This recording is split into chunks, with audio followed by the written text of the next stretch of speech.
Yang ni kan holiday collection untuk Michael Kors Pratt. Aisyah suka gila. Colour dia cantik. Walaupun dia macam two-tone, tapi two-tone dia classy. Okay, Aisyah tunjuk dekat-dekat. Yang belah colour macam light cream ni, MK dia kecil sikit. Yang colour brown, MK dia besar sikit. Oh, main ya.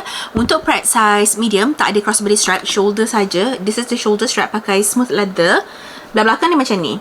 Lepas tu, dia ada base dia pakai smooth leather macam ni. Belt, now letakkan gambar bila pakai sebagai shoulder bag. Okay, now kita tengok belah dalam dia. Dia ada 3 compartments. Ini pakai smooth leather. Ada zipper tengah-tengah. Magnetic closure macam ni. Long wallet memang boleh lah. So, macam kalau baringkan long wallet macam ni.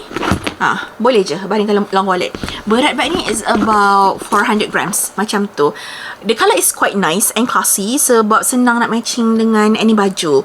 Untuk pricing, you guys boleh tengok dekat shopping bag di bawah. Dapat harga berapa. Yang paling penting, jangan lupa claim semua voucher untuk maksimum penjimatan. Yang paling penting. Ada lagi penting ni. Kalau beli dengan US Love Shop, semuanya 100% original ataupun money back guaranteed. Untuk cara pembelian, boleh tekan dekat shopping bag di bawah. If you guys have any further question, boleh juga komen down below dan jangan lupa tekan button follow.